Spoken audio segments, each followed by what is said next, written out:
Ya dari dulu itu kan sampai alhamdulillah kita ini banyak bersyukur, kita sampai mampu bikin rumah gitu, itu memang hasil dari pertanian.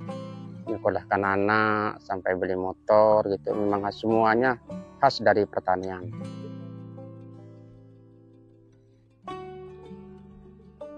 Selaku petani kita tidak perlu putus asa, karena itu sudah kehidupan kita, sudah soal kegagalan itu sudah biasa. Karena kalau kita sampai putus asa itu makin gagal, itu prinsip saya. Soal cobaan itu biasa.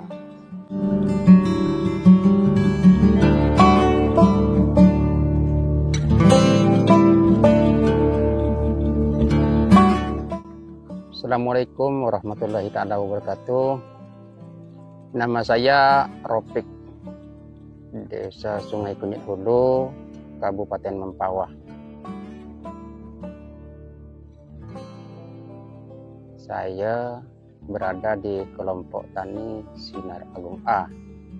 Saya memang asli petani, terutama saya hobi petani cabai. Alasan saya mengapa saya petani cabai, karena lebih pemasaran lebih nyaman.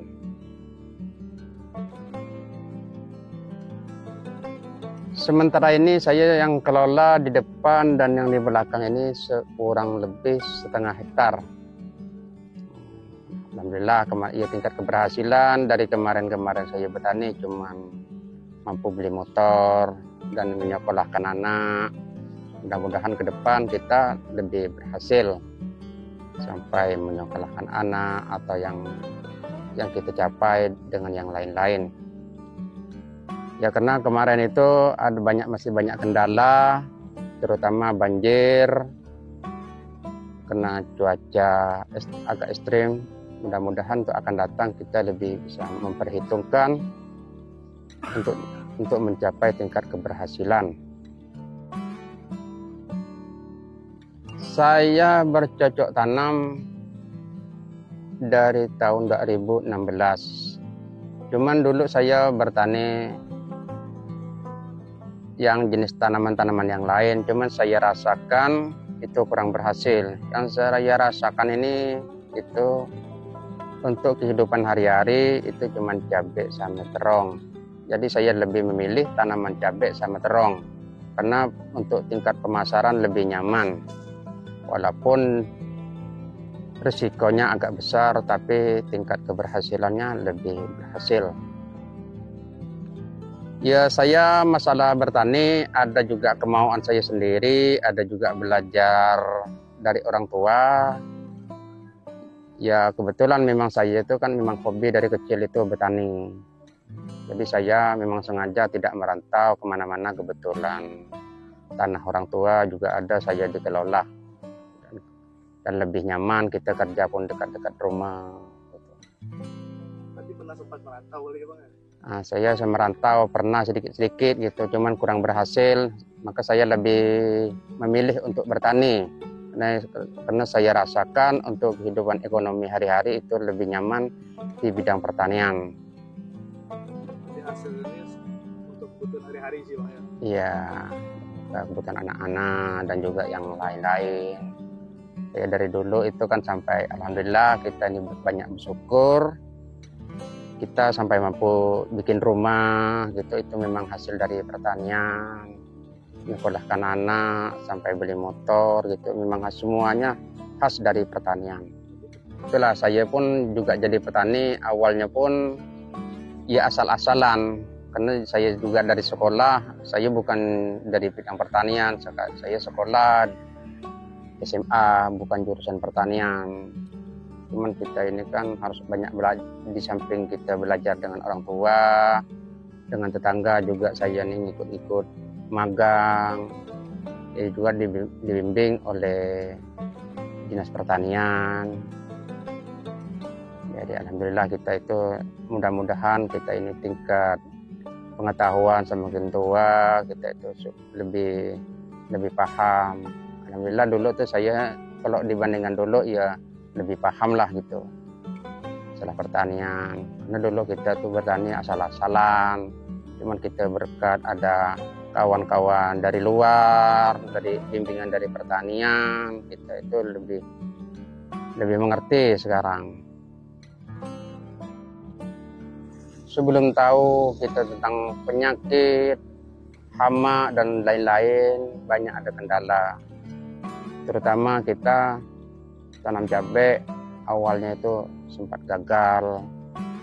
Terutama saya itu di bidang antraknosa, kita kan belum tahu untuk mengatasi. Tapi sekarang alhamdulillah, walaupun ada kendala dari bercak daun keriting, dari penyakit antrak atau patek, itu udah kena ada bimbingan, ada masukan-masukan dari penyuluh, dari kawan-kawan, mulai dari tingkat kabupaten, kecamatan sampai ke tingkat provinsi ada masukan. Alhamdulillah kita itu lebih agak paham sedikit-sedikit. Jadi kendala di bidang pertanian itu alhamdulillah berkurang.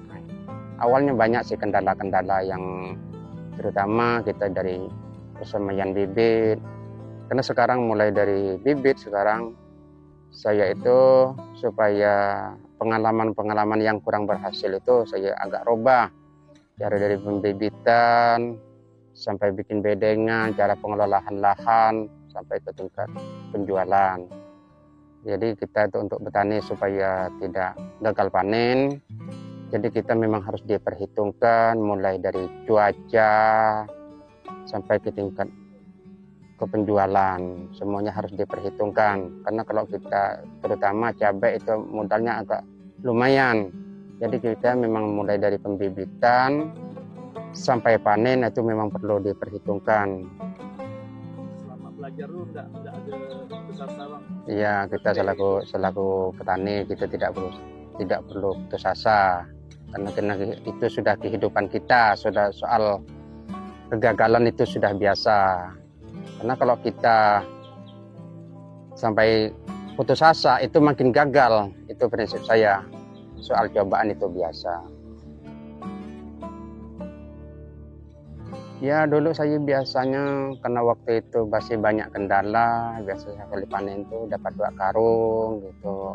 Karena kalau umumnya di lingkungan kita itu orang itu masyarakat itu beli ke tempat, jadi tidak bisa diperhitungkan berapa karung gitu. Karena tiap hari orang itu beli ke batang, walaupun itu ada resiko.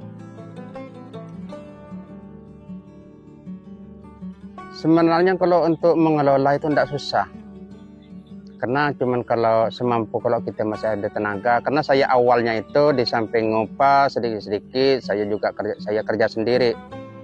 Tak perlu ada yang disusahkan, perlu modal sekian itu tidak perlu bagi saya. Karena kalau cabai itu kalau misalnya kalau masalah pemupukan, saya coba dengan micin, dengan abu pun sudah cukup itu kan. Karena lebih banyak pun kimia pun saya tingkat resiko pun lebih besar. Cuman awalnya itu nampaknya bagus, padahal itu kalau kita cermati, saya teliti, saya pakai pupuk sederhana, pupuk kandang. Pas kebetulan saya itu kemarin dapat bantuan PHT itu di bidang untuk mengatasi jamur. Itu saya dapat pelatihan sampai kawan-kawan sekitar di sini itu lengkap dengan secara laboratorium. Kita kemarin itu sudah dilatih dari pusat.